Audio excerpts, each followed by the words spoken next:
7 ગુજરાતનો અવાજ। નમસ્કાર દર્શક મિત્રો, i7 ન્યૂઝ ગુજરાતીની સાથે હું છું આપની સાથે પાયલ બામભણિયા। તો જોઈએ આજના મહત્વના સમાચાર।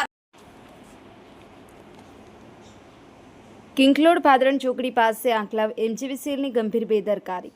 નવો ડીપી વરસાદમાં જ નમી ગયો। બોરસદ તાલુકાના કિંગલોડથી ભાદરણ ચોકડી પર આવેલા કિસ્મત હોટલ નજીક આંકલાવ એમજીવીસીએલની ગંભીર બેદરકારી સામે આવી છે। ટૂંકા સમય પહેલા સ્થાપિત કરવામાં આવેલ વીજ ડીપી થોડા વરસાદમાં જ નમી જવા પામ્યો હોવાનું સામે આવ્યું છે। સ્થાનિકોના જણાવ્યા મુજબ ડીપીના થાંભલાઓ યોગ્ય રીતે કોન્ક્રીટિંગ કર્યા વગર જ માત્ર માટીથી ફિટ કરી ઊભા કરવામાં આવ્યા હતા। વરસાદ પડતા થાંભલાઓની આસપાસ ખાડા પડી ગયા છે અને સમગ્ર માળખું નમી જવા પામ્યું છે, જેના કારણે આસપાસના વિસ્તારમાં અકસ્માતનો ભય ઊભો થયો છે। સ્થાનિકોમાં પ્રશ્ન ઉઠી રહ્યો છે કે જો આગામી દિવસોમાં ભારે વરસાદ અથવા વાવાઝોડું આવે અને ડીપી ધરાશાયી થાય તો કોઈ મોટી જાનહાનિ કે દુર્ઘટના સર્જાઈ શકે છે।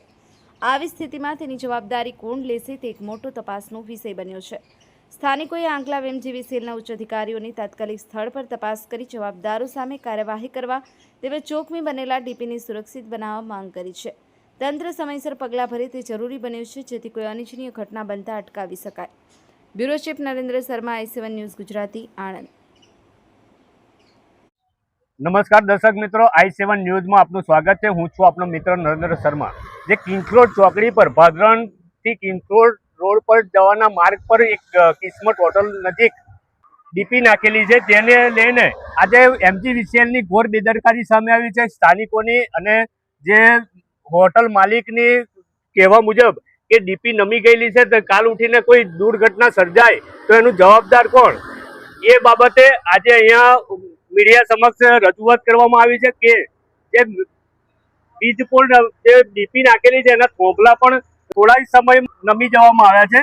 તો આપણે સીધી જ હોટલના માલિક સાથે વાત કરીશું। જે આપણે શું સમસ્યા છે? સમસ્યામાં એ રીતનું છે કે આપણે કનેક્શન લીધું છે 24 અવરનું।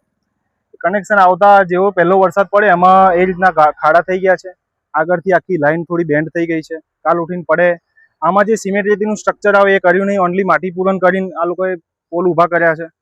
તમે જોયો આખી ડીપી આ રીતની બેન્ડ થઈ છે, કાલ ઉઠીને પડે કંઈ નુકસાન થાય, જાનહાનિ થાય, એનું જવાબદાર કોણ? મારી રજૂઆત એટલી જ છે, આ ગમે તારે પડે તો એનું જવાબદારી કોણ લેશે? તો હિતેશભાઈ, આજે તમે અત્યારે કોઈને કોને રજૂઆત કરી છે? રજૂઆત અમે કોન્ટ્રાક્ટરને કરી છે, એમજીવીસીએલમાં કરી છે। આજે કરીશું એવું કહે છે, પણ કોઈ રિસ્પોન્સ મળતો નથી એમજીવીસીએલ તરફથી। જી હિતેશભાઈ, આપણે જે રજૂઆત કરી છે, કોન્ટ્રાક્ટરને રજૂઆત કરી, કોન્ટ્રાક્ટર દ્વારા તમને જવાબ કેવી રીતે મળ્યો? એમજીવીસીએલના સાહેબના કોન્ટ્રાક્ટર દ્વારા એવું જાણવા મળ્યું કે પહેલા જ્યારે આગલા 6-7 પોલ નાખે એમાં મેં મારું મટીરિયલ આપી લીધું, સિમેન્ટ, રેતી, કપચી એવું। બીજી વખતના બીજા પાર્ટમાં જે પોલ નાખવા આવ્યા એમાં મેં મટીરિયલ આપ્યું નથી। એમના દ્વારા એવું જાણવા કહે છે મને કે તમે મટીરિયલ આપ્યું હોત તો અમે નાખોત। પહેલાં મેં મટીરિયલ આપ્યું હતું, એ લોકોએ એડ ન કરીને જે પોલ નાખ્યા એ બધા ફિટ છે। હવે પછીના જે પોલ નાખ્યા વિધાઉટ મટીરિયલ સ્ટ્રક્ચર ઊભા કર્યા વગર નાખેલા છે, એની લીધે પોલ થયા છે। એ લોકો એવું કહે છે કે અમને મટીરિયલ આપ્યું હોત તો અમે કરો। તો આજે ડીપી નાખવામાં આવી છે, કેટલા સમયથી નાખવાયો? ડીપી લગભગ 1 મહિનાથી થઈ ગયું, પણ જેવો પહેલો વરસાદ પડ્યો એવી અમારે મુસીબત ઊભી થઈ ગઈ।